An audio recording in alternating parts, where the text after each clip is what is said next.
Hey folks, KILT-MAN here, KILT-MAN at your witchy poo services. How are you all? Hope you're all doing very, very well. Now, this video is a slight change to the advertised program. I know a lot of you are expecting a big, huge unboxing, which will happen maybe later, but certainly at some point soon.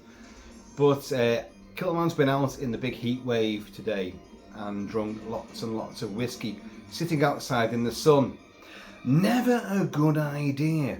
Whiskey, extreme heat, bright sunshine, not a good combo at all. Oh yes, drink lager. Light, refreshing, not very alcoholic. Enjoy that, great. Whiskey, highly potent, and yeah, wow. But I feel great though, I'll be honest. And I've sat with a good bunch of mates in the sun and had a great old put the world to rights session. And wow, we've got a lot to go on. Not going to go into any of the politics. Not going to do it. So come back. Don't run away. Don't run off. Don't press stop. Just stay here. Because I'm going to talk about something completely different from that. And what it is, I get asked enormous amount of times about the spook of KILT-Mansion. I've discussed it, the phenomena, the things that happen in this huge, vast, labyrinthine house many times. Now, we've been here for many years. We have lived around the country with the Marines. We did move around a fair bit, but we've been here for a long time. And right from the word go, stuff was happening. Things going missing, things moving, things happening right before your very eyes. And long-standing viewers know what I'm talking about. Anyone new is going like, oh no, bullshit, yeah, fucking crap. I frankly do not care what you think. This place has something in it that does things. I don't know what it is. I can't explain it, but things happen.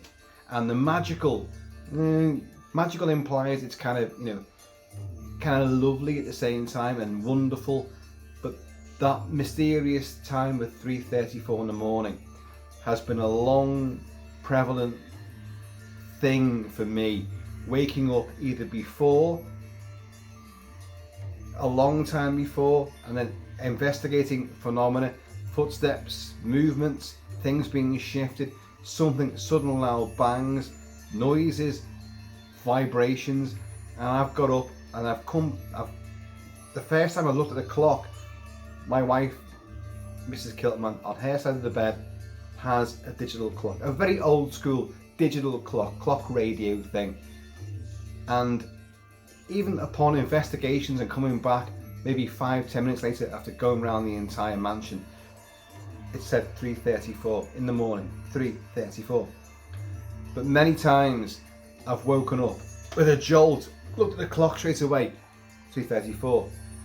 Or I've woken up with a jolt and then, thought about it, cleared my head, am I dreaming? So where's that noise coming from? What's happening? Are the kids okay? What time is it? 3:34.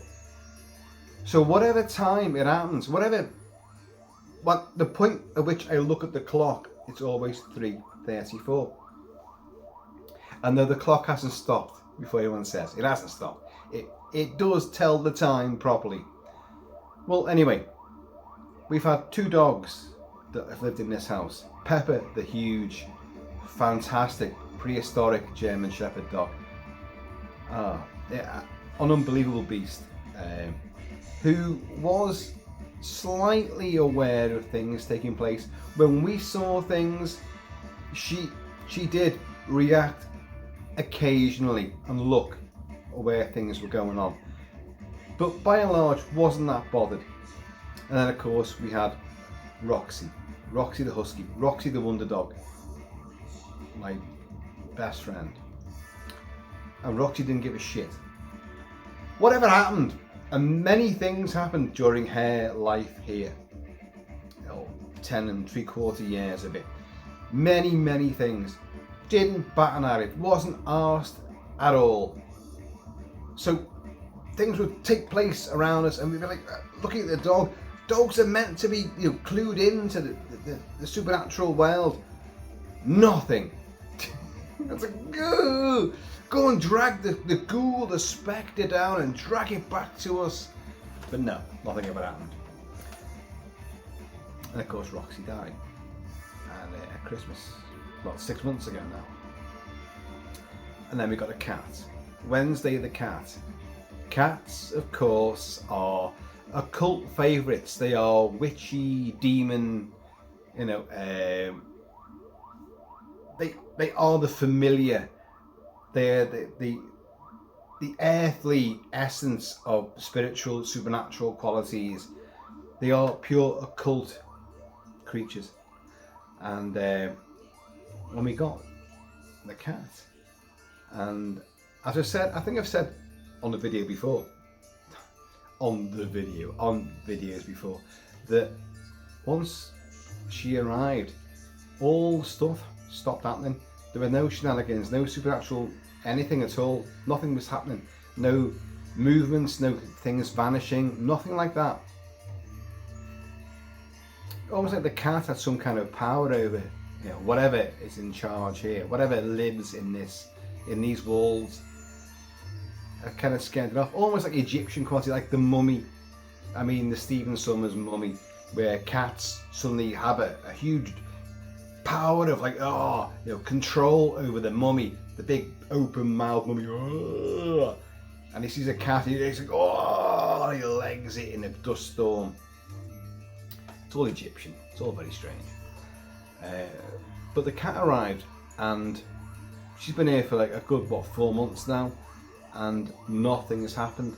It's like she cleansed the house, like Zelda Rubinstein, isn't it, from Poltergeist, Madame Zena, whatever her name is. Like, this house is now cleansed, you know. And of course she's wrong. The Poltergeist house, and everything seemed okay until 2 nights ago, and I woke up. It's been hot and sweaty. Let's not forget that. It is enormously hot, clammy, jungle-like atmosphere. Having been in the jungle and having to move around the jungle and sweated and carried loads and like had to lie up and all that.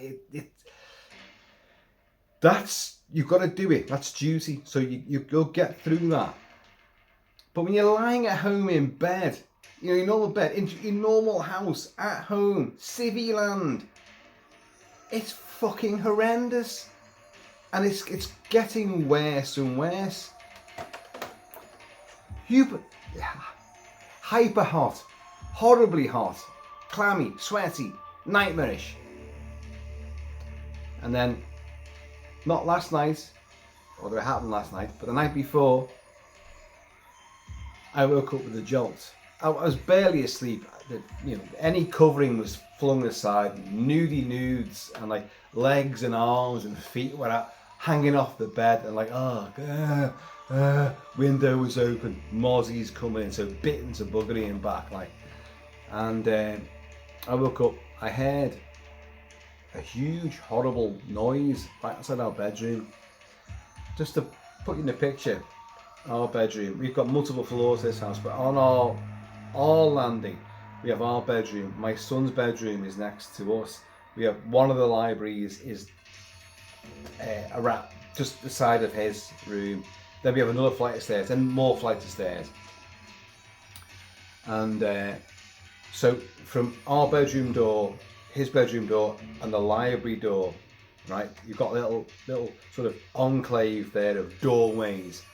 But the landing from our doorway onwards is about 15, 16 feet down.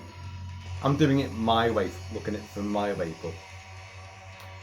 And you drop down some stairs, you go another landing there, and you go up some stairs, and then some more stairs, and you go another landing, and there's more bedrooms down the other side. Right, so I woke up night before last. Sweaty. Oh, shit, it's horrible. What's that noise? What's that noise? The noise was somebody or something on our landing. I can. It's exactly what I would envision it to be. Someone leaning against our wall from our bedroom doorway onwards and dragging themselves down that wall to the stairs. So you're talking like 16 feet. And then coming back again. And I bolt upright. Oh shit. Now, don't get me wrong. We've had this sort of thing a million times before. But it doesn't alter the fact that when it happens, your hairs rise, you know, your blood is like cold. You genuinely think, which was kind of a good thing for a hot, humid night, but it was like, no matter how many times you've witnessed it before, experienced it before, it's still freakish. You're like, shit. Right, do I grab any of the home defense items, which I may or may not have? Aye. And is it the cat? It's the cat. It's got to be the cat, hasn't it? The cat's doing something. We've had nothing for months since the cat arrived.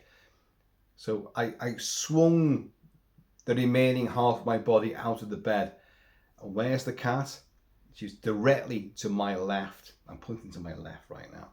And our windows there, the bedroom windows. And I have one of many kilt walls. These are where my kilts are piled up.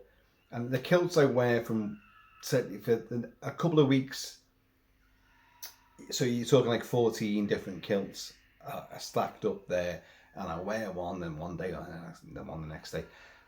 The cat was there, and the cat wasn't asked. The cat had not reacted at all.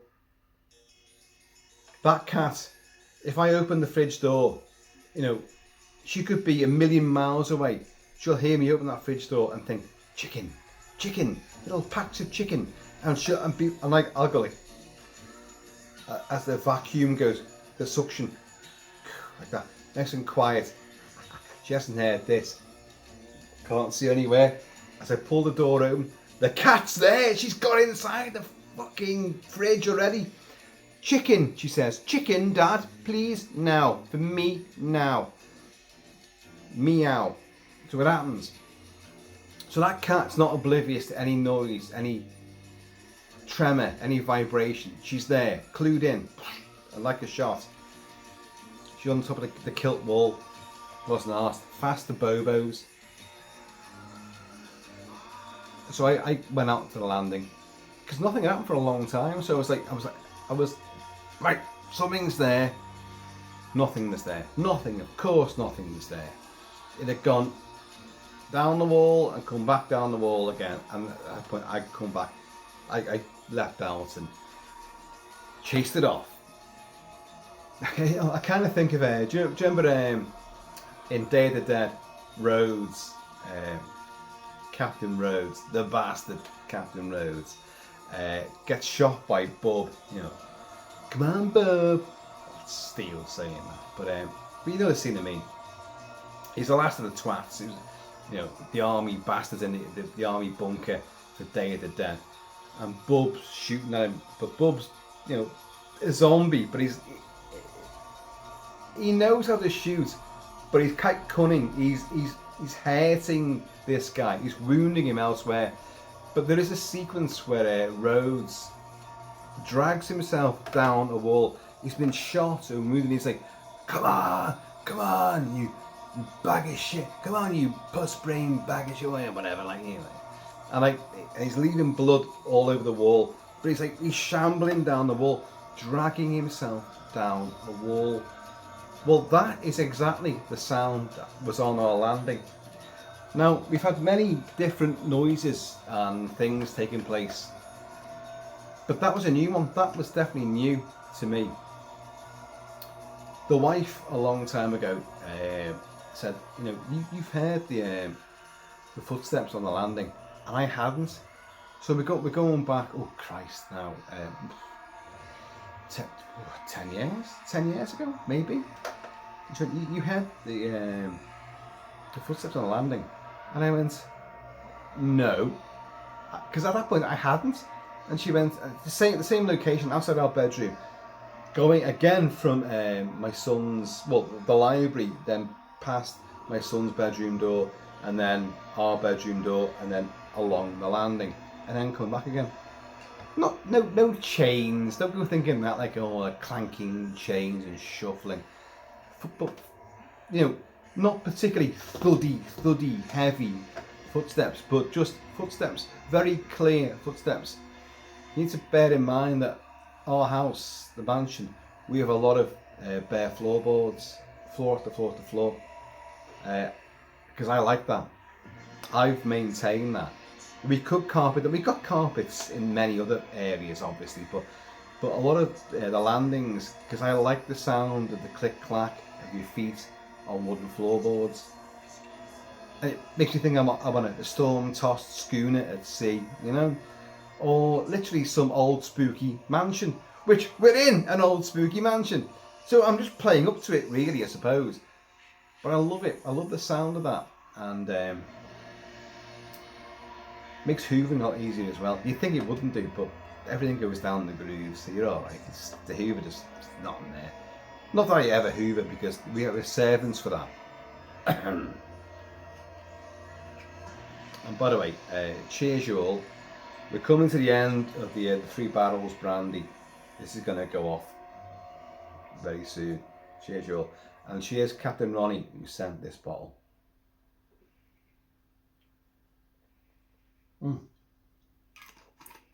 So she went, heard the footsteps on the landing?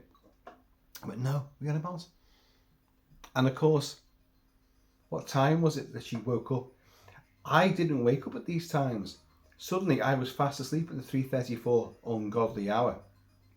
But my wife, Mrs. KILT-MAN, woke up and heard the footsteps. And for about, I don't know, a week and a half, so like you're talking like what, I don't know, 14, 15 days, no, I don't know, 12, 13 days, something like that. She heard these night after night, and it unnerved the hell out of her. And I said, and she just said, in passing, because you've heard the footsteps outside our bedroom. And I went, what? What footsteps? No, I haven't. She went, oh, well, it's been going on. So why did you tell me when you wake me up? She said, I tried to wake you up and you wouldn't wake up. I said, did you investigate? No, I was too afraid to. Why did you tell me? Oh. And that was one period of stuff that happened. So anyway, night before last, this shuffling weird thing took place. And I got up, investigated. The cat wasn't asked. No one else, the son and my daughter and the wife, were not aware of it. And I saw the time was 3:34. And it happened again last night. So, last night at 3:34. Now I was, I'd been out again, as usual. I am out all the time. Let's be honest. And oh, you're drunk. It's not real spirits. It's alcoholic spirits. Bullshit. I've been doing this and experiencing it for many, many years. I did not drink whiskey until the last sort of, what, I don't know, 6-7 years, maybe more than that. This stuff was going on way beforehand, even during massive health kicks where I was just remorselessly running and weight training and, oh God, I wasn't drinking. And this stuff was happening, so you can't blame the alcohol for it. Plus, I know this house inside out. I know what's going on. I know when things happen. Anyway, so it happened again last night at the exact same time. Someone dragging their rather heavy weight against our wall and going down that landing and then coming back. And before anyone says like, oh, get your camera and film it. Oh, get your camera and film it. I've done that. You see nothing. You hear nothing. There's nothing there. You can't focus on it. You literally can't do it. There's nothing to be shown. No evidence like that whatsoever. But I got out of bed, albeit reluctantly. I thought, oh God, but I was hot and sweaty all over again. So at least I might get some airflow. And I went out on the landing, and of course put my head around our doorway, and there's nothing there. It's not like, can you imagine the time when there's some like, you know, gnarly, witchy, like fucking demon thing there? I'll fucking chin the bitch, you know. But it's not in there, not in there. And in a way, that's the worst thing, because it's mischief. It's pure and utter mischief. I did get told a while ago, and again, you guys, regular viewers, know the story of the girl that I met in the Cask pub on a Sunday afternoon when I had Roxy the Wonder Dog, and I'd never seen her before, and she told me, she went, and I gave nothing away, and she went, you've got trouble, you've got problems in your house. Actually, she was, oh, you introduce yourself by saying, like, can I say hello to your dog? Of course you can, of course you can. She was very attractive, actually. So, the girl and the dog, and she went, you've got trouble, problems in your house. And we were going through a big bad spell of weird stuff at the time. So I thought, oh, fuck off, I'm staying not on here. I've been down this road, again, regular viewers know other stuff, and a lot of good friends know various circles that I've moved in and things that have happened and that. So I thought, I'm giving nothing away here. Let you say. And she described an enormous amount of things which took place. And she said it's a young girl. It's a young girl. And I was like, oh, you're joking, aren't you? The things that have happened, the things that have moved, there's no way a young girl can do that. The heights that things have happened at, you know, she can't do that. And she said to me, no. In their world, physics, human physics means nothing. They can lift, they can move, they can fly, they can do whatever. You know, it doesn't matter. But it's a young girl. And so, look, I've described it all before. That girl that told me this, I've never seen again. Just to recap, she told me, oh, I've just moved into, I forget the name of the road now, but it's literally over your left shoulders. It's that way. Not too far away. I could spit to it, to be honest. So I just moved there, and my husband is, he's a mountaineer, and he trains people to become mountain leaders. So he's in the Alps at the moment, but I moved here a week ago, well, Monday. This was a Sunday afternoon. I moved here on the Monday, and he's coming back today. And I went, oh, that's brilliant. And she said, oh, I'll see you again. But the street she mentioned, well, which name I've forgotten, but it's tons of streets. It goes off Wallacher Road, not Wallacher Road, Withens Lane, right? Wallacher Road. That's even further down. And I said, well, me and the dog go up and down there all the time, like, because a lot of streets you go up and down. So the nighttime walk for the dog would be around the cemetery of course. And then, but a nighttime walk when she was younger would mean going up and down all these streets, and just pleasant, you know, starry lit sort of, you know, midnight walk, nice and quiet. But she moved into one of those houses on one of those streets on the up and down stretch, and she went, oh, we'll see you again. My husband's coming back today, and she went, I've moved in on the Monday. And I went, well, how is it you know all this stuff anyway? And she explained to me that she's been psychic, horribly psychic, all her life. Since her earliest memories, she's heard voices all around the world, and she got used to it as a young child. And then it became too much when she began to understand what the voices were saying. So she sought therapy and all sorts of like medicines and doctors and what have you. And then she realised, no, I am psychic. I've got this ability, but I don't like it because it's too much. It's plaguing me.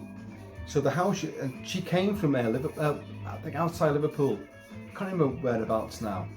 If you go back on some earlier videos, I will talk about this in more detail. And she went like, well, I moved out of my house with this guy, but he's working in the Alps at the moment, but he's coming back. And I had to move into this house alone. So she put a key in the door and she said she stood on the front path. And those houses, they're very short, little tiny paths. Some houses have got no paths, the doors open out the street. But some have got little tiny walls in front. Maybe a little bit of grass perhaps, but maybe just not much. And she went, I put the key in the door, and when she moved in on the Monday prior to me meeting her, and she went she held a voice at the skies, leave me alone, please leave me alone. And she went, that first night, alone in that house, I had no voices. I've been completely free ever since of all the voices in my head. And I thought, oh, that's brilliant. I don't think anyone would come out with that shit. I genuinely don't. She came out of nowhere. She knew enormous amounts of shit that's happened in our house without me giving any evidence away.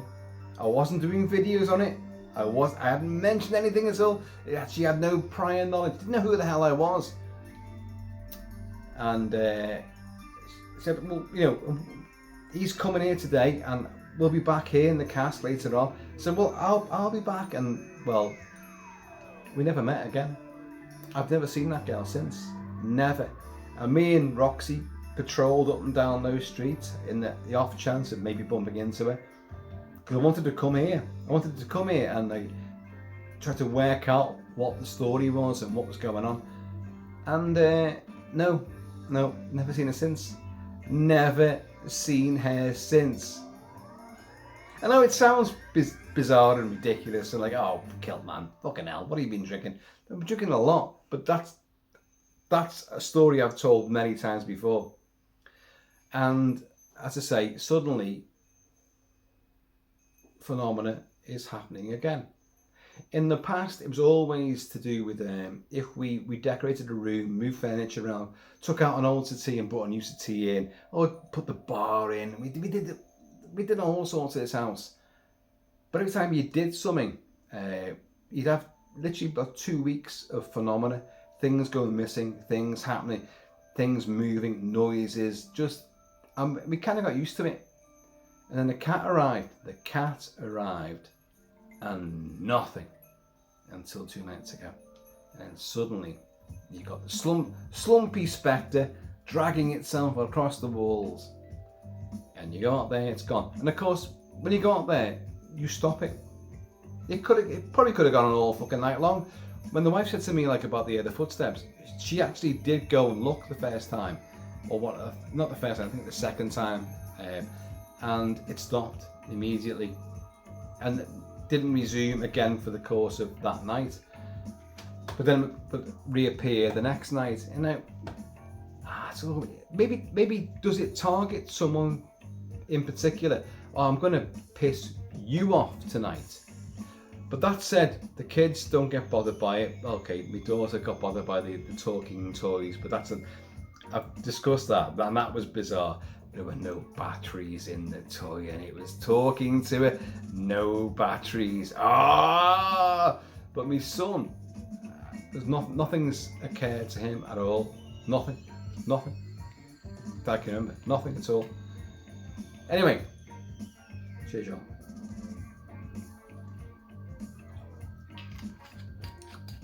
So 2 nights of that. But concurrently with that, just to compound the spookiness, I'm saying spooky, you can see the bright sunlight coming through the back there, and it's unbelievably hot, sweaty, sunny. It's evening time now, and it's still like, wow. Well, I was in the pub yesterday afternoon, and I had videos planned and unboxings and stuff, and it didn't happen, as you guys well know if you're keeping up with the video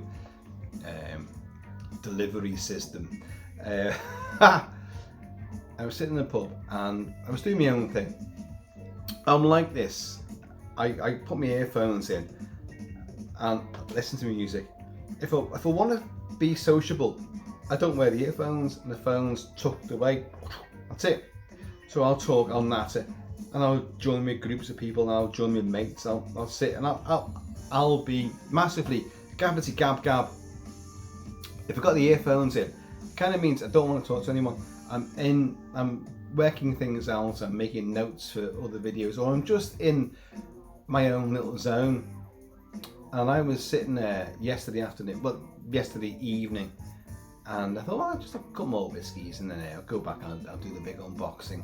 And from Astrodyne, your friend of mine, Astrodyne, a traveller in time, Astrodyne, or as he's now known, Sir Astra of the Dyne. Well, that big box is still yet to be unopened. I know, I'm shit at this. But anyway, I was sitting there in my own little zone, playing, I had a playlist of, it's called Pred. So Rambo Predator. But it has about 180 odd tracks from Rambo and Predator and all the offshoots, but tons of like Troy and Kingdom of Heaven and Gladiator, London Has Fallen, Thundercats. It's got Commando. It's got fucking all sorts. There's hundreds and hundreds of tracks on there, and I was listening to that, and a group of lads come in. Well, two come in first, and one of them, he had a sling around his arm. And he's like, oh, KILT-MAN, hey, KILT-MAN. And I'm sitting there, oh, what, yeah. Oh, earphone comes out. You all right, And I said, wasn't that sling on the other arm the other day? He said, oh, went over me bike, fucking broke both ankles, both wrists, ankles. But this one's all right now, it's this one.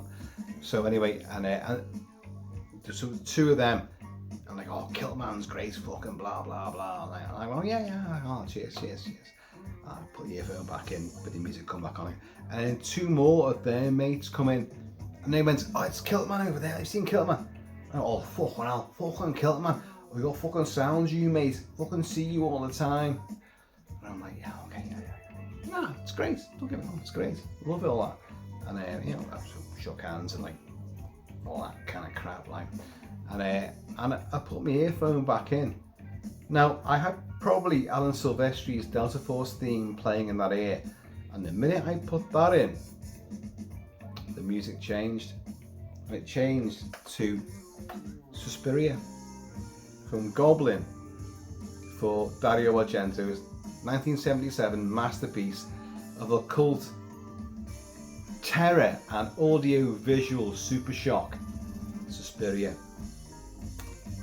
which is playing right now, playing possibly the worst piece of music, which is not actually in the movie, but let's just play this. I'm going to start turning it up now.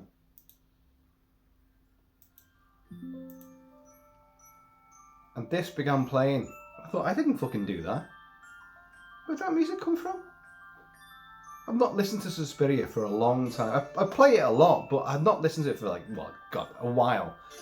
So my phone had just gone from my playlist of heroic Pred, awesomeness, to Suspiria, just by shaking this guy's hand and or fist pumping. And I sat there and I thought, I was kind of annoyed at first. I thought, shit, I was enjoying, Delta Force. And I put my the other earphone back in. I thought, what the fuck's going on here? But I began to listen to this, and with the at that point there'd been one night of reappearance of phenomena, but it put that back in my mind. I thought, oh yeah, spooky, wow. Well, is that spooky? My phone changed, playing action heroics to prog rock, occult demonics. So I thought, and then I listened to the entire score, which is phenomenal. And then again last night, last night, the shuffling, Captain Rhodes was shuffling down our landing.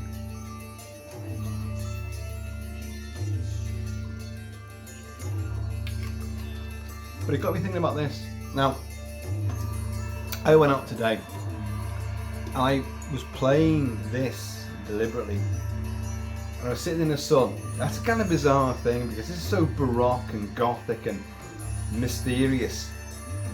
Bright sunlight really shouldn't play a part in it.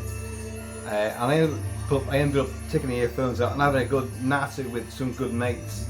And we were like talking about, well, a lot of things. The English channel and what's happening in the English channel. What's happening with certain gangs of people that view white English girls as just ungodly subhuman meat to be abused. I see, I just said it, haven't I? I just said it. We talked about all that. And then, anyway, we talked about all this, and I come back again, and I put my earphones back in, and my phone hadn't stopped playing. It had been playing, you know, the Rampred playlist, which is hundreds of tracks there, covering lots and lots of action music and that like. And I put my earphones back in as I walked back home to the mansion, and what was playing? Suspiria. Well, I ask you, what the fuck is going on there? I love Suspiria.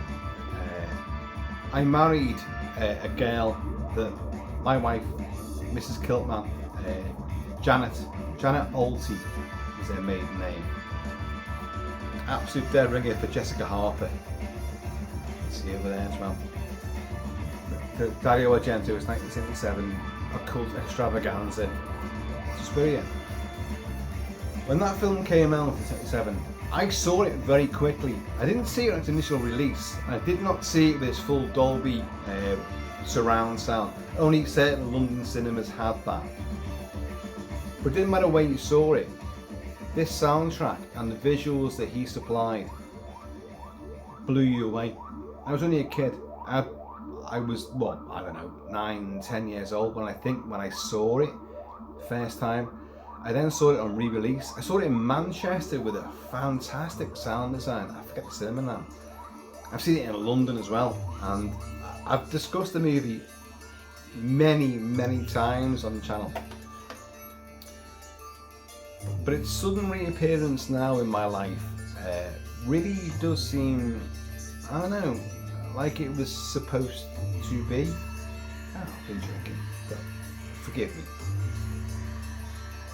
But because of the sudden reoccurrence of the supernatural shenanigans, cats, whatever,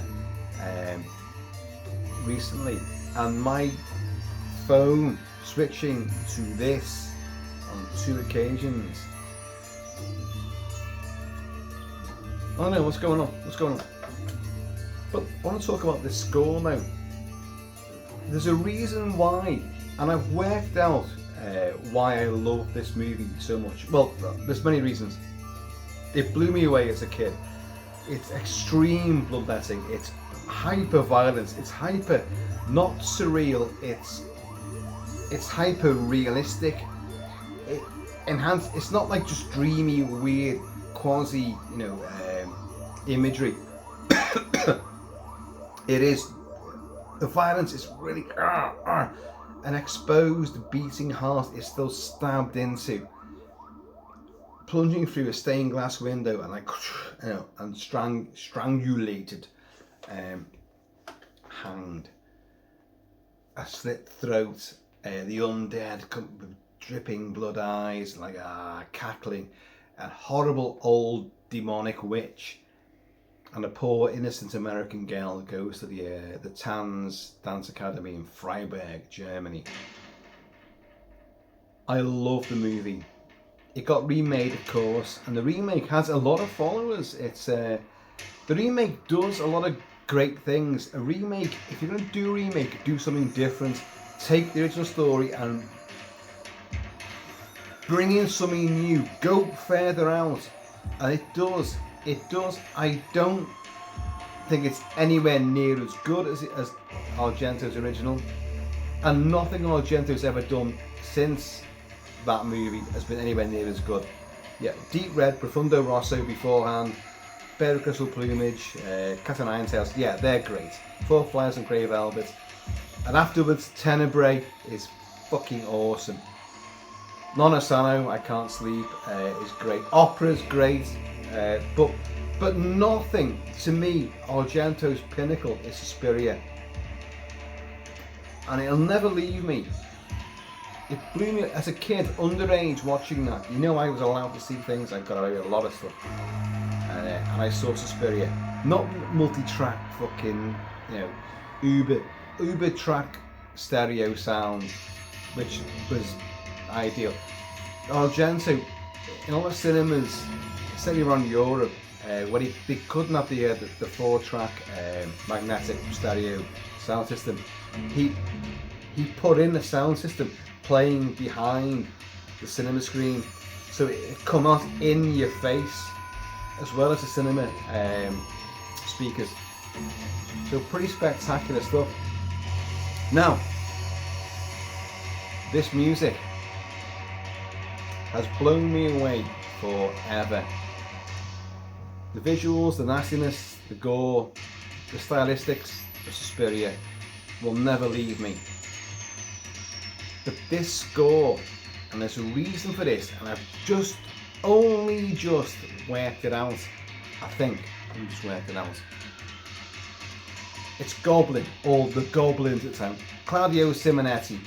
Goblin prog rock from the early 70s to, well,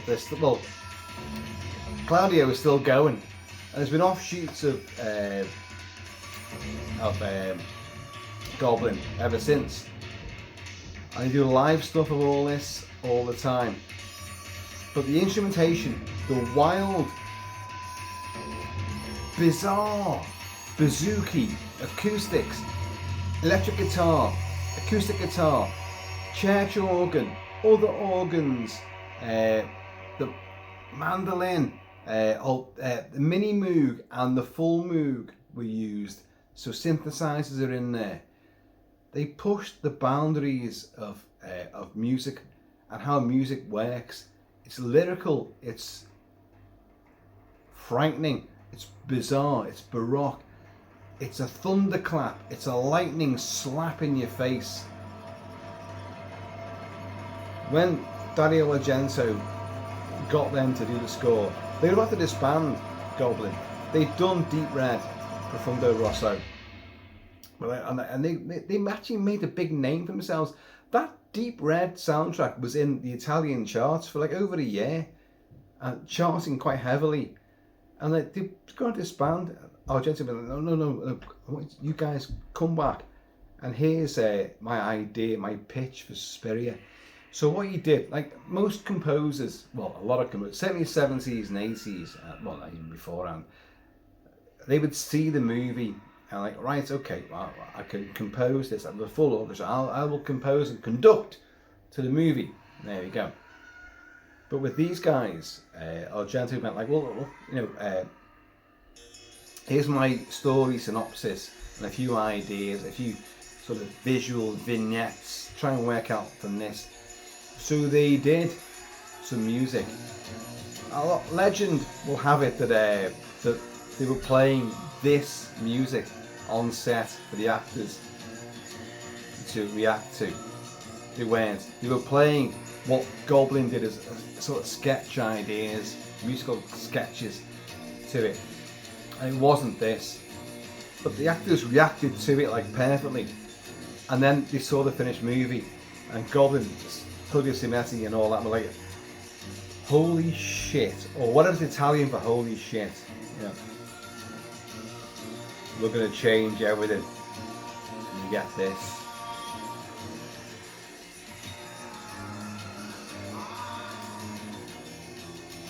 Mellotron, violins, pianos, drums, percussion, ethnic stuff, exotic gear.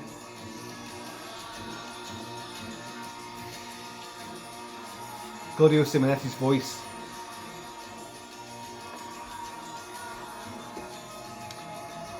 I said before that I've worked out because of recent events why Another reason why this film works so well for me, and I know, I'll be honest now, I've bigged this movie up so many times over the years. It's a critic's favourite.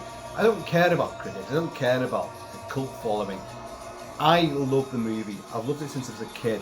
It had a profound effect upon me, and I've tried to, gotta watch Suspiria, you've gotta watch Suspiria.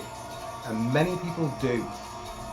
New generation now, they don't like it. I know I've discussed it with many younger people, and they just don't get it at all. It's boring. It's all the stars, and then it's nothing afterwards. I get that. There's a changing aspect of people's enjoyments of movies and how films should be constructed and stylized and created. I get that. But I still big this movie up. Now, before I get onto the reason for this particular discussion, Jessica Harper, who plays Susie Banyan, the American dance student who joins the Tanz Academy in Freiburg, Germany, and uncovers an occult coven devoted to witchcraft. And anyone who discovers the secrets is getting horribly sliced and diced, ripped apart, and slit throats in barbed wire rooms, and it's fucking horrendous. But she will kill Elena Marcus, this aged old witch, with a crystal a dagger of a crystal plume from a bird with a crystal plumage, a previous Dario Argento movie, and stab her through the neck. So spoilers alert there. But that girl, when I was young, because the film was based around, it was meant to be young girls. Dario Argento, let's be honest, a bit shaky on this sort of thing. His own daughter, Asia Argento, in several movies he's directed, he has in sexual situations and rape as well. I find that a little bit, I love Argento, but no, that's a big no for me. But Jessica Harper, who was in Hair and other movies and productions, I fell in love with her. Her big doe eyes, her lovely dark hair, her diminutive yet sexy form. The Dance Academy, so you see her in like little leotards and tights and things. They were meant to be young girls. If you look in the movie, the doorknobs are always set higher because they're meant to be schoolgirls, younger girls, but they realised, that's going to cause a problem, so they made them older girls, 18, 22, 23, whatever. And Jessica Harper was an absolute dream. And then I met my wife to be, and my wife was an absolute dead ringer for Jessica Harper in this movie, and it blew my mind. I thought, oh my god, this film destroyed me. And like, there you are. And I was like a big fucking yahoo. I was like absolutely off the rails, but she calmed me right the way down. But see, hell, what's going on here? Sign language. She calmed me right the way down, and I've been with her ever since. And but so I find it hard to watch Suspiria in a great way because I just see my wife in that predicament and in those scenarios, but it makes it even greater in so many different ways. So there's a reason why I love Suspiria: the art direction, the kills, the bloodletting, the hyper fucking realism, and the sheer, all audio, visual, surround, assault. But also, I've realised something else, and this is perhaps why I was going to do this video in the first place. Having suddenly had my playlist shift to this supernaturally several times now, I remember, let's turn it down a wee bit. Oops.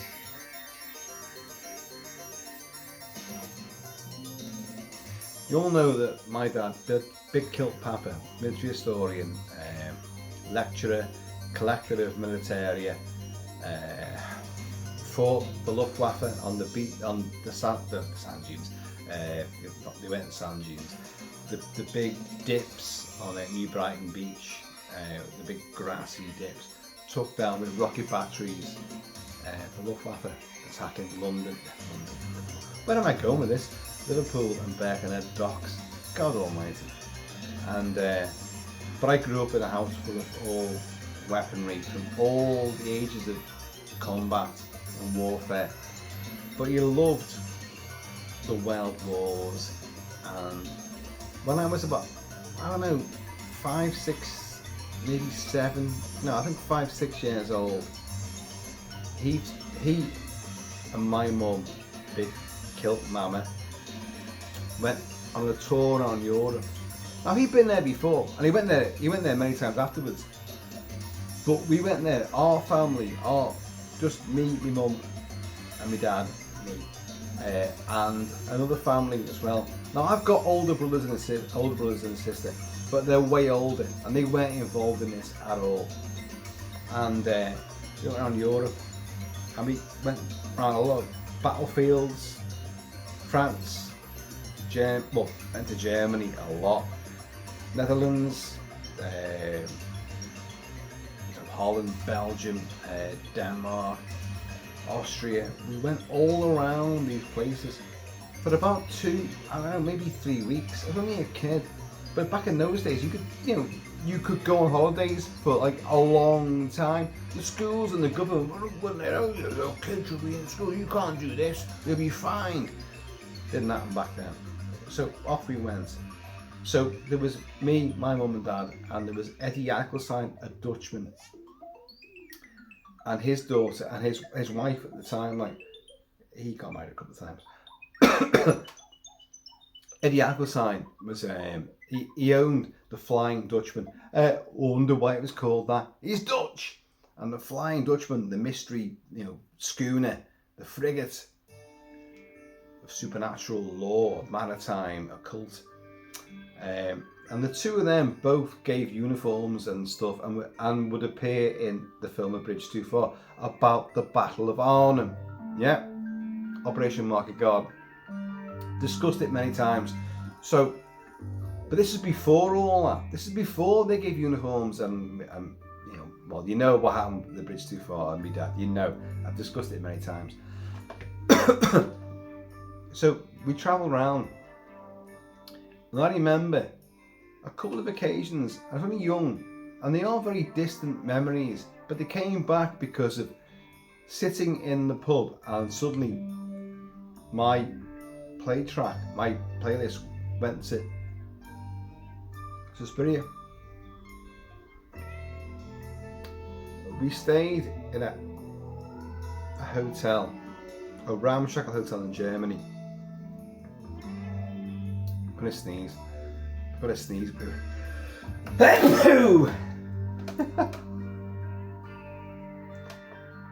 Is that occult enough for you? Has ectoplasm exploded from my nostrils? We stayed in a ramshackle hotel in Germany. Cheers, John. During a thunderstorm. And I remember this. These are memories I didn't really have until yesterday when this hit me again. And it was a big sort of room. Mum and Dad were in an open plan room, but there was a step, and they were in their bed over there, and I had a room, well, just an offshoot of their bedroom here. And the window was a huge thing. The curtains wouldn't close properly. A bit like some of these actually. A lot of curtains in a hot house, the mansion don't close over properly. There's too many bodies hanging in the way. And so it was like cut like that. And there's a massive rainstorm, humongous rainstorm. And the way that it was angled on the roof, there was a gutter which was overfilling all the time. So what would happen a lot while I was lying there wide awake, so it only came back to me literally yesterday, and memory had submerged, was the water overflowing, and through the curtains being open like that, it was hitting my window, but the noise it made was like a huge breathy breath. No, it was like an expulsion of air,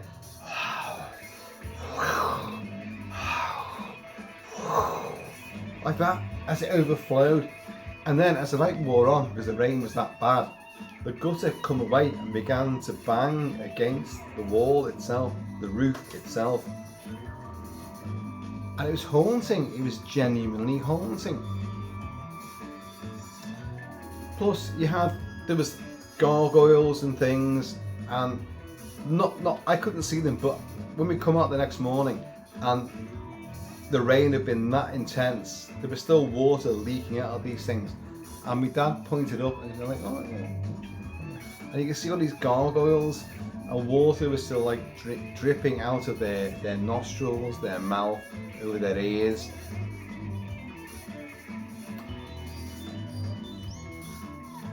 We went to markets in the Netherlands, in Austria, in Germany, which were open air and into the night time as well.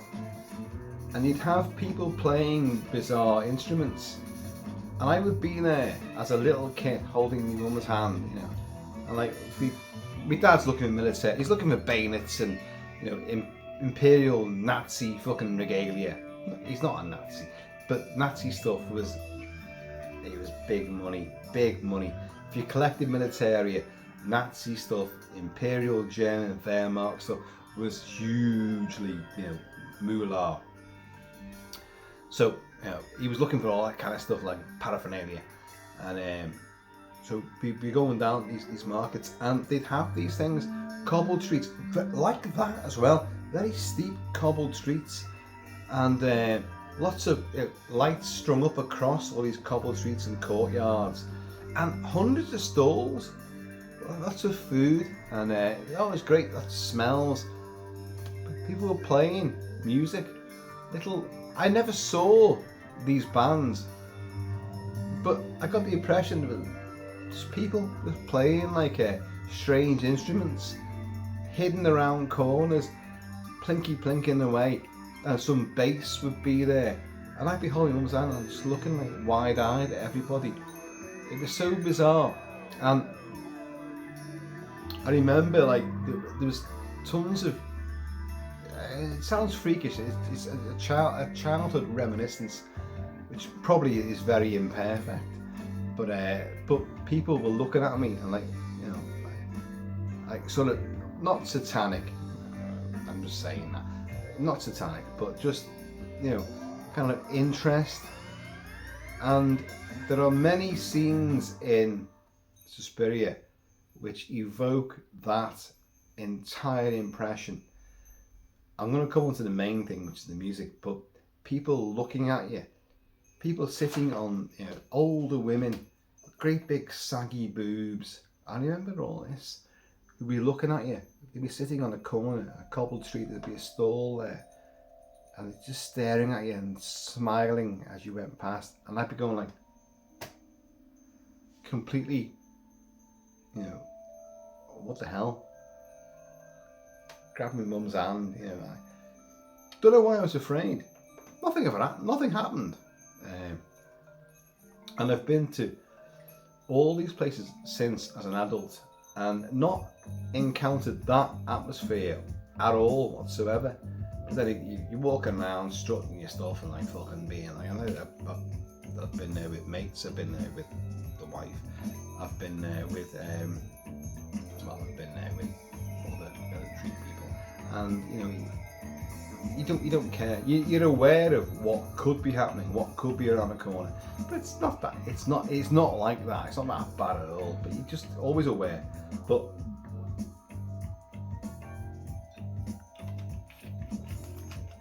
that doesn't sound very particularly Suspiria, does it? But it is Goblin. But here's the thing, folks.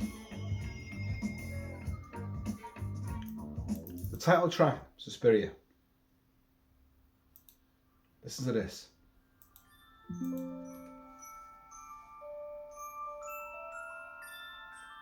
A childhood sort of music box.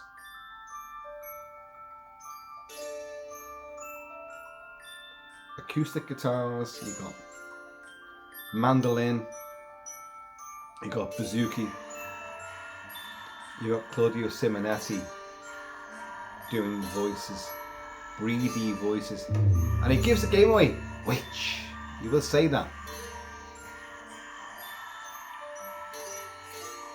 They filmed Suspiria mainly in Rome. Roma Sheets, studios.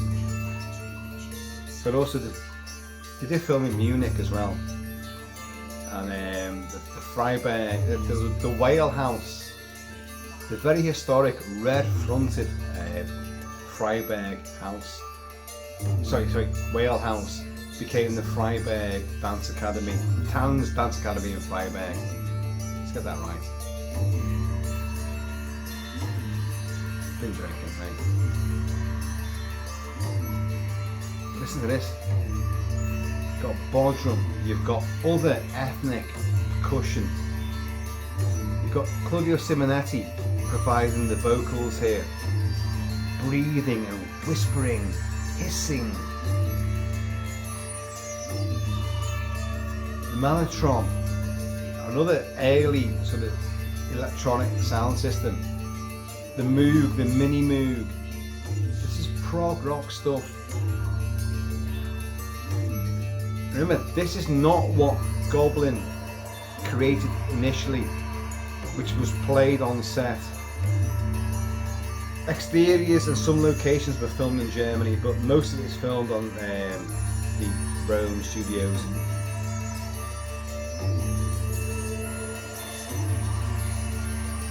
Now in this sequence, Jessica Harper arrives in Germany at the Reeve, Hamburg, and whatever, I can't remember. Munich Rye airport, and then gets taken to the town's dance academy, seeing a poor girl escape in a rainstorm, who then gets horribly fucking done in. And we'll play that music in a minute. Listen to this.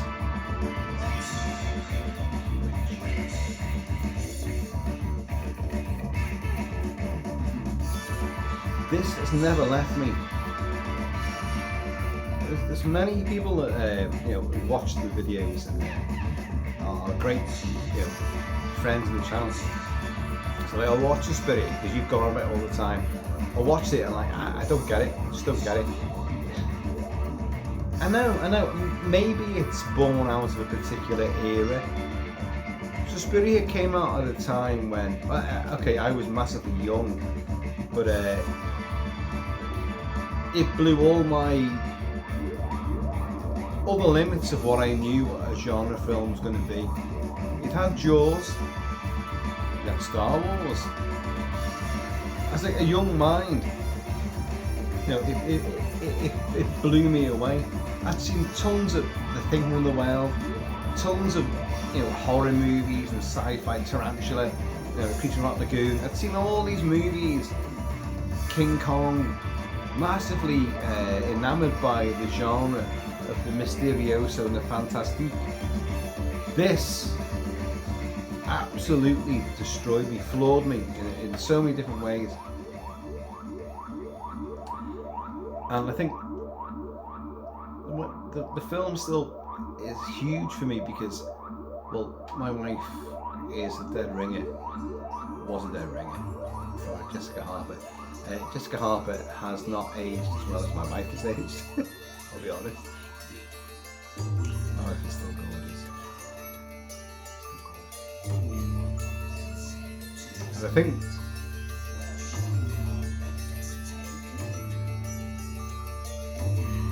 when I watch Suspiria, I do see her. in sort of wide-eyed jeopardy.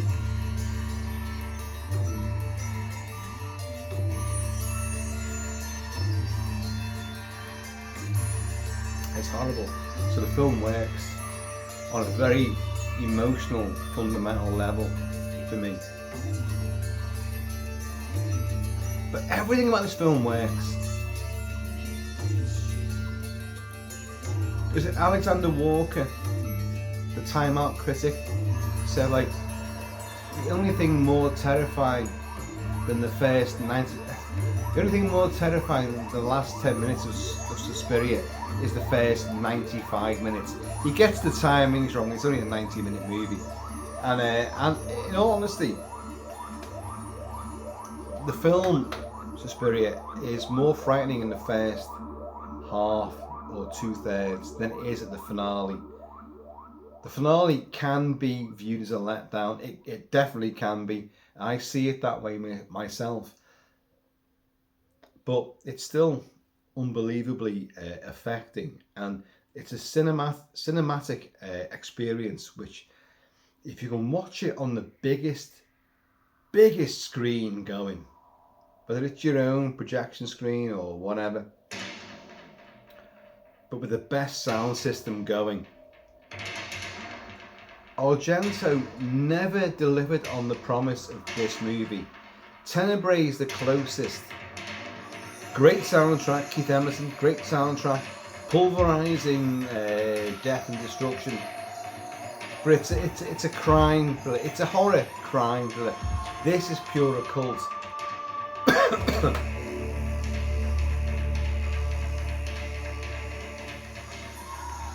This is the horrible death sequence taking place here.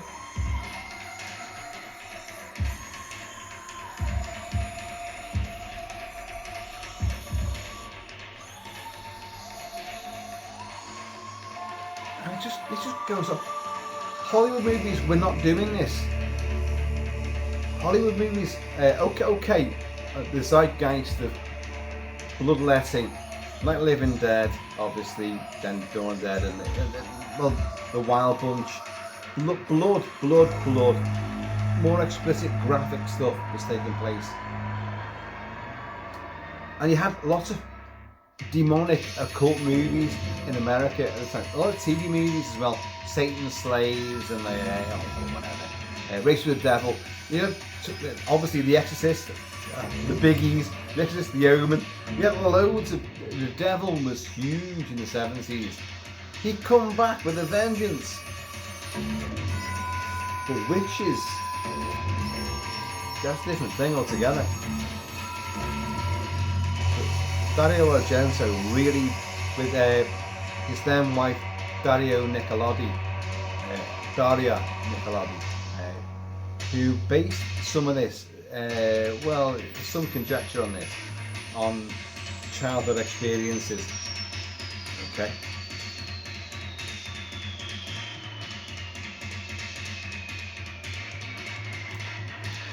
There is no plot. Again, I think one of the critics at the time said, like, about Suspiria, don't think, just panic. Brilliant.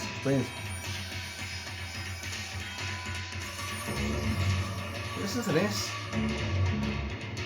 The mellotron's going there.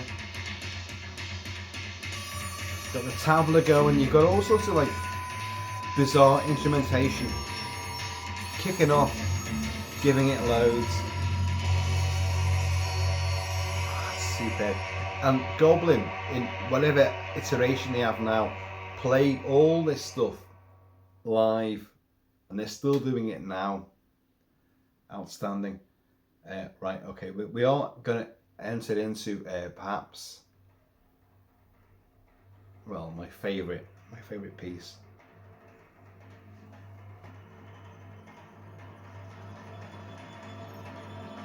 I want to thank Steve 007 Smith for that wonderful canvas over there. You can see it there. Yeah.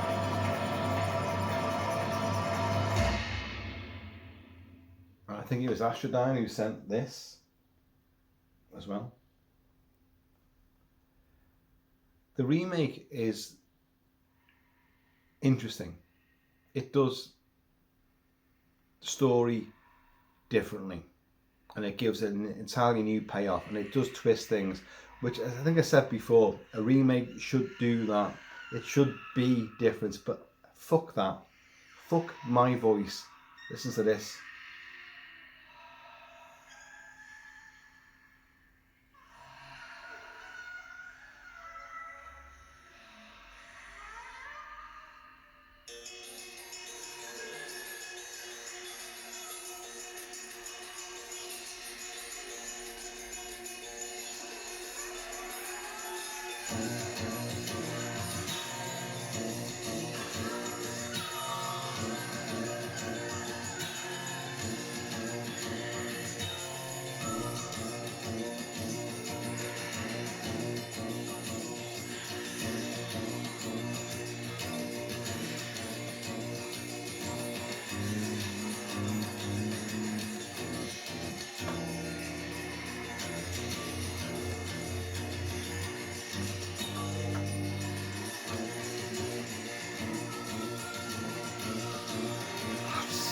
God, that as a kid, that blew me away. That track. When I got it on Betamax first, I would just sit and play this over and over again. Not for the gore, just to listen to the music. Oh my God, I got it. And then I got the soundtrack. What are we all? We're all collectors. If you're into Suspiria, how many different soundtrack releases have you got of this? I've got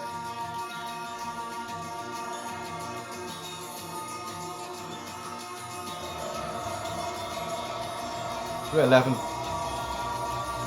soundtracks.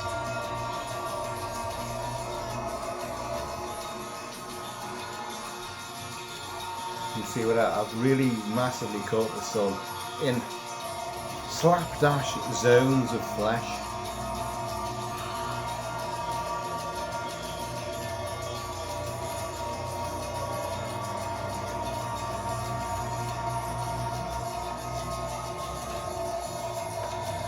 So folks, you know,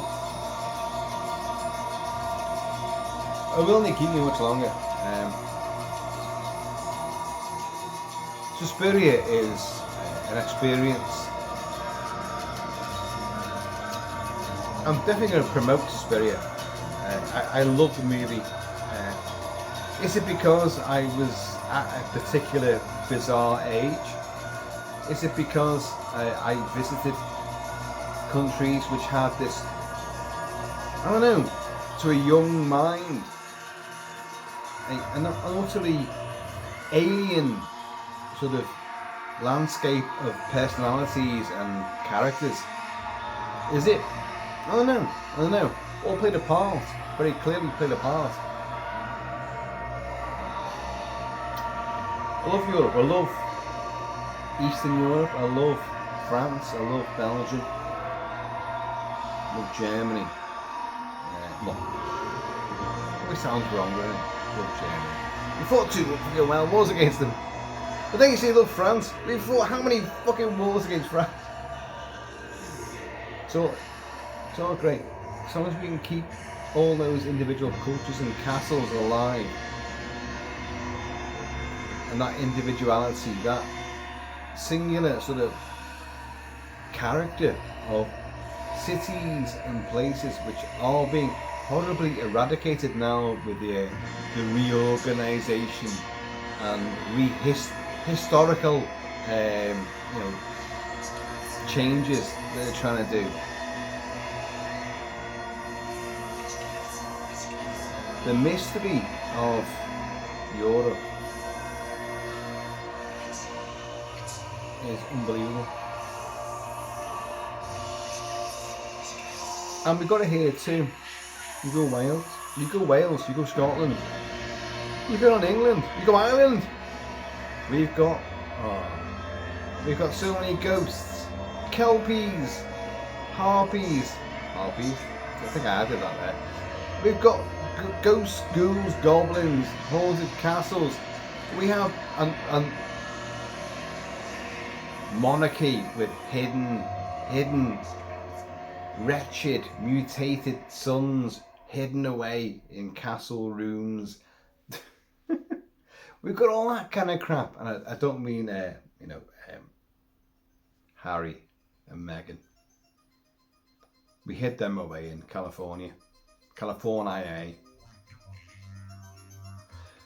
Look, let's go on to listen to this.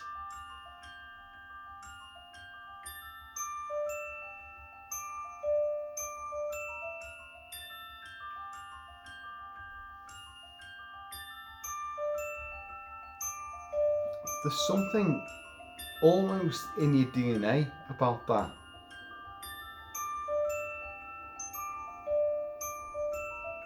I've grown up with this theme, this music, and it's not boring to me. It's never like, oh God, here we go again. But of course, when it suddenly appeared, my playlist became Suspiria. I'm like, hey, what? You trying to tell me something? Am I looking for a little iris? Am I going to unlock something? Am I going to find something which is going to be really important and going to change things? And if it did, what would I do with it? What would I do with it?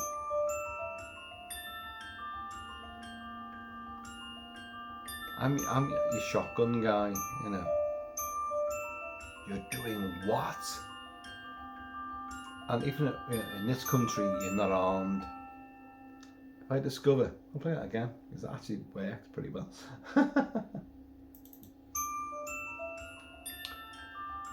If I was able to discover the culprits behind what's happening in the world right now, especially in our country, I was able to get to them, would I quiz them? Would I kick their jawbones from beneath them?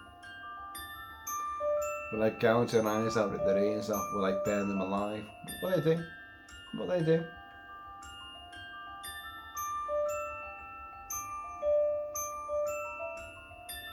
I am not an animal. And nor am I a number. I'm someone that sees what's happening and knows where it's going.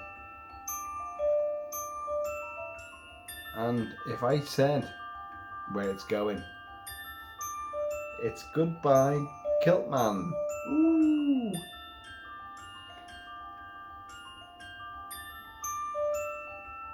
You guys ain't stupid, you can see what's happening.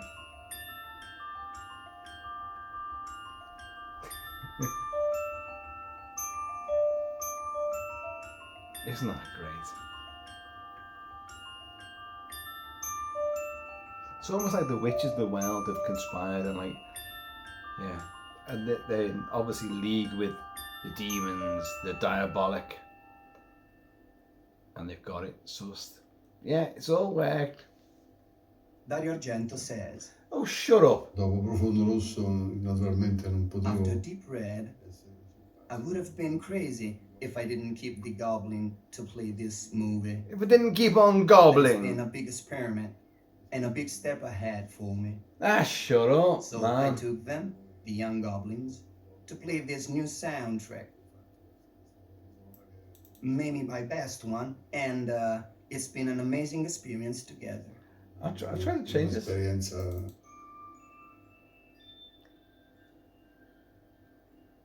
Quieter version. I'm sorry for the interruption of Italianos, but there is a great live version of Size, which I've got. I put it on here. I'm sure it was here.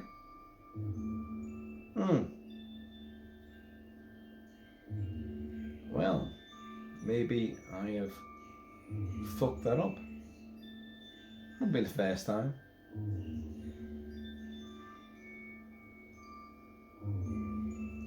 Anyway, folks, a rather lackluster finale. it's super hot, and everyone's like just withering. As I say, my wife and my son have been to see the trophy, and they are dripping with sweat. And yes, if you could just mop that up, be nice. How rude. I'll be back in a wee bit. But Susperia, this was meant to be a little like,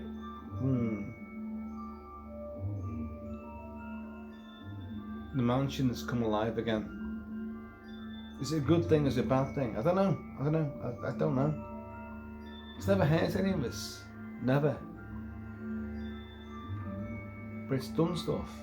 It's robbed stuff from me, as you guys know. It's robbed stuff. Many props, items, and pictures, and figures, and stuff has gone into the fucking limbo bloody land that it claims as its own.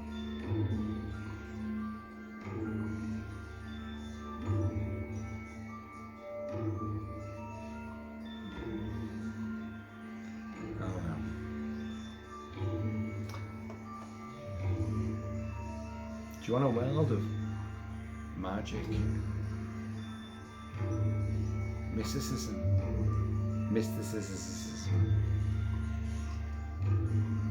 Would you like a world where you got a wood outside your province with certain old bizarre ladies that can, like, you got a fungal toe? Oh, go and see her. She'll sort it out for you. Or I've slept with a wrong woman, a naughty woman. Can you get that sorted out for me? Yeah, you can do that. Would you rather that or Big Pharma? With enormous side effects, massive cost to everybody, and bastards making enormous amounts of money out of it. Think. What have we done with our history? What have we done with everything? Witches? Are they really bitches? Or are they our saviours?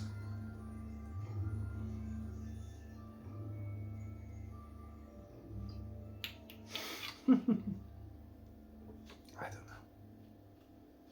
don't know. But I'm going to play this again. There's something so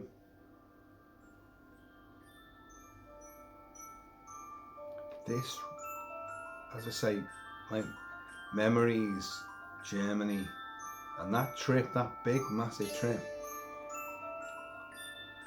the weird people in the markets, the drain pipe, the rain,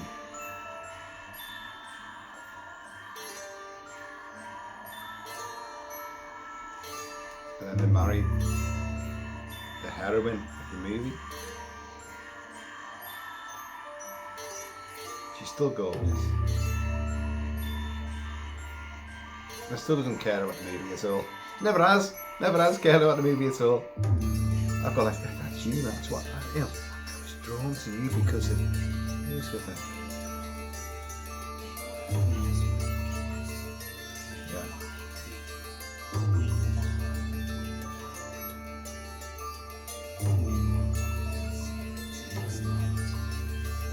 Claudio Simonetti doing the voices again.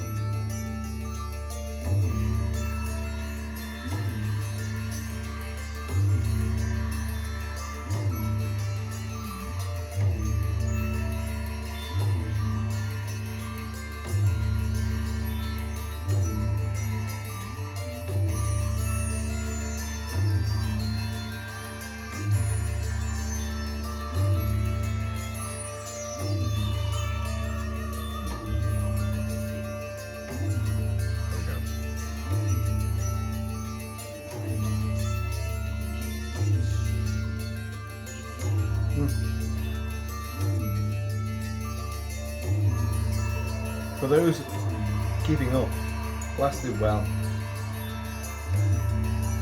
heard about, I don't know, enormous amounts of whiskey before. Oh no, we're going to finish this off. You're still here, but I'm still here.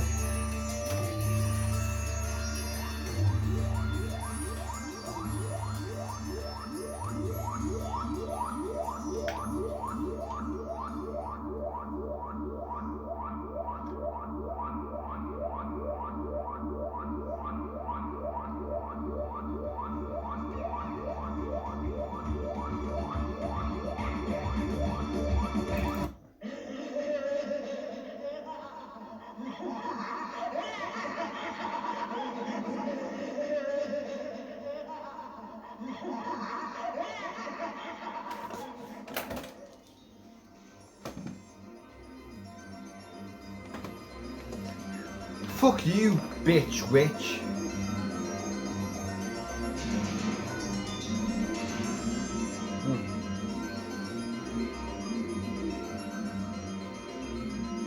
Right folks, there is a lot more to come.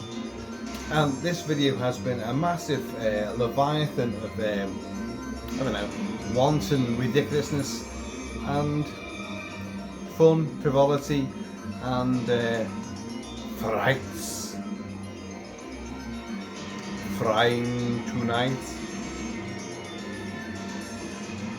Welcome to Fright Night. There you go. If you can, travel Europe. It's hard to recommend travelling at all these days because there's so much shit going on. And you know me and crowds and tourist locations. I'm not a big fan of being involved in anything like that because so much of bad stuff can happen. Naughty, bad stuff. Hey folks, I've been on my let's recap that one. Folks, I have been Always Shall Be KILT-MAN, so please in the meantime, and this ever like, oh god, he's gone way off the spectrum here in between time, please keep it kilted, keep it Celtic, and I'm going to see you all. Yeah, whatever's.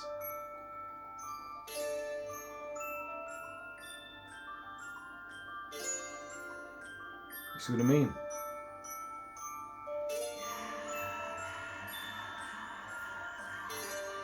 How haunting is that? Look at your big arm to the teeth. You hear that? You're gonna be swayed. You're gonna lose your combative edge. Combative edge. Oh fuck this.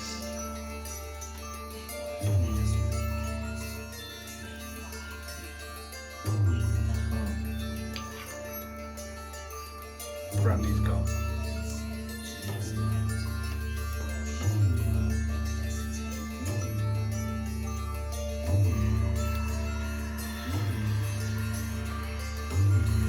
You stuck with this. I wish I could give medals out. I genuinely do. If there's a way of doing this sort of on YouTube now. I got a message from YouTube saying like there's something to enhance your community and like you can all talk together. I don't understand it. I don't get it. But maybe it'll happen. We shall see. But if you've sat, stood, done whatever, leant against the bar, fallen over, you're in bed, you've got drips into you, you've done whatever, and you watch this video, fucking hell, you're better than me.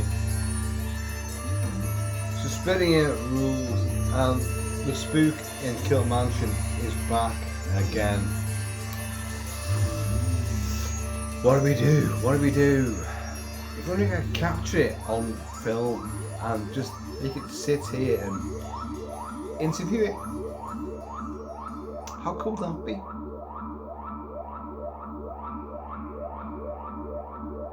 I'm movie.